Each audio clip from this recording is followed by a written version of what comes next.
Le Seigneur soit avec vous. De l'Évangile de Jésus-Christ selon saint Jean.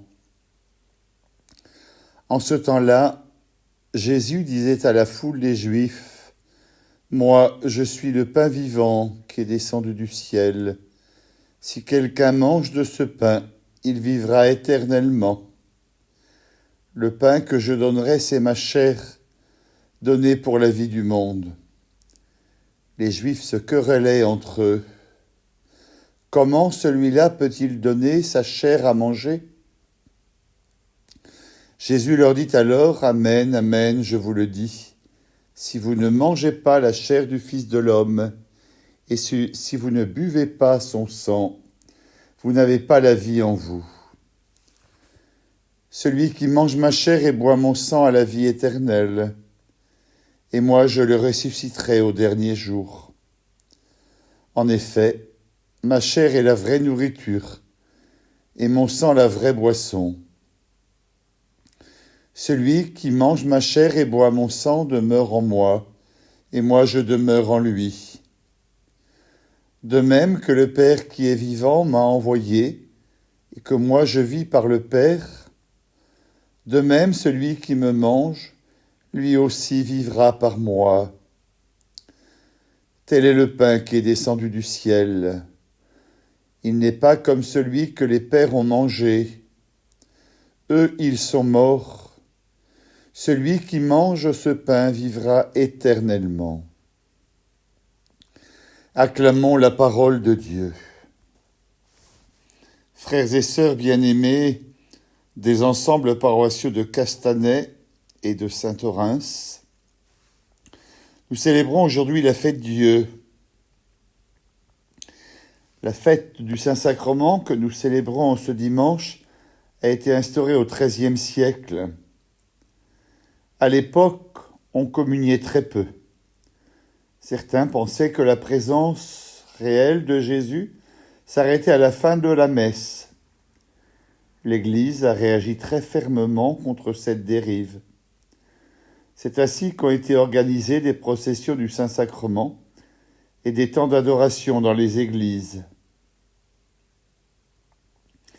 La présence du Christ dans l'Eucharistie fait partie de notre foi.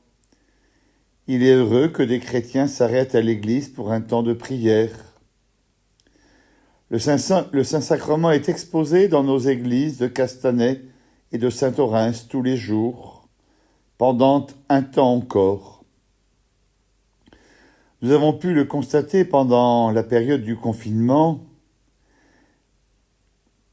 de nombreuses visites au Saint-Sacrement, des cierges allumés, dans la journée, un signe de la présence, d'un passage. Mais la liturgie de ce dimanche nous invite à faire un pas de plus. Les évangiles nous disent que Jésus nous a laissé sa présence sous la forme d'un repas.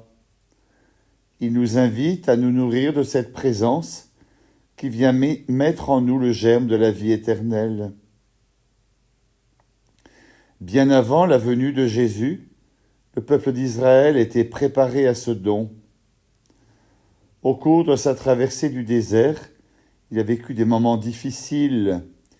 Il a souffert de la pauvreté, de la faim, de la soif. Mais Dieu ne l'a pas abandonné. Il lui a donné la manne. Sans cette intervention, le peuple serait mort. Nous aussi, nous dépendons de Dieu. Nous qui vivons dans un monde souvent hostile à la foi chrétienne, nous devons réentendre cet appel du Seigneur. Souviens-toi. Dans sa lettre aux Corinthiens, saint Paul nous parle du repas du Seigneur. Et c'est pour réagir contre certaines dérives. Son message vient les ramener à l'essentiel. Il leur rappelle que l'Eucharistie est le sacrement de l'unité. Puisqu'il n'y a qu'un seul pain, la multitude que nous sommes est un seul corps, car nous avons tous part à un seul pain. Nous nous laissons transformer par l'amour de celui qui a livré son corps et versé son sang pour nous et pour la multitude. Nous apprenons à regarder les autres non plus avec le regard du monde, mais avec celui du Christ, un regard plein d'amour et de compassion. L'Évangile d'aujourd'hui nous présente un extrait du discours de Jésus à la synagogue de Capharnaüm. Il nous adresse des paroles très fortes. « Moi, je suis le pain vivant qui est descendu du ciel. Si quelqu'un mange de ce pain, il vivra éternellement. Le pain que je donnerai, c'est ma chair, donnée pour la vie du monde. » Comprenons bien, Jésus n'est pas venu pour nous donner quelque chose, mais pour se donner lui-même en nourriture à ceux qui ont faim de lui. Son amour est allé jusqu'au don de sa vie.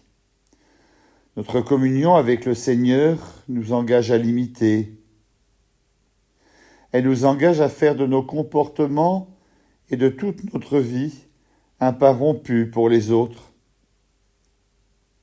C'est une vie remplie d'amour que nous serons reconnus comme disciples du Christ. À chaque messe, nous nous nourrissons du corps du Christ. La présence de Jésus agit en nous. Avec lui, nous apprenons à avoir une vie de plus en plus conforme à l'Évangile. Nous apprenons à aimer non pas selon la mesure humaine, mais selon la mesure de Dieu. Et son amour est sans mesure. Il nous rend capables d'aimer aussi ceux qui ne nous aiment pas. Avec lui, nous apprenons à nous opposer au mal par le bien, à pardonner, partager, accueillir. C'est là que nous trouverons la vraie joie. Il nous faut retrouver aujourd'hui la force du message de l'Évangile. Quand nous sommes rassemblés pour célébrer l'Eucharistie, c'est vraiment le moment important de la journée. C'est Jésus qui nous rejoint et qui se donne. Il nous nourrit de sa parole et de son corps. Le bienheureux Jean-Marie Vianney, le saint curé d'Ars, disait que nous ne sommes pas dignes, mais nous en avons besoin. C'est en accueillant ce don que nous recevons la force et le courage pour continuer notre route. Comme Pierre, nous pouvons dire « À qui irions-nous, Seigneur ? Tu as les paroles de la vie éternelle. » Soyons dans la joie chaque fois que débute une Eucharistie, et surtout, n'en prenons pas l'habitude. Aujourd'hui, rendons grâce pour ce don extraordinaire de sa bonté, et apprenons à recevoir toujours plus dignement celui qui se donne à nous, par son corps et par son sang. Bonne fête, frères et sœurs bien-aimés.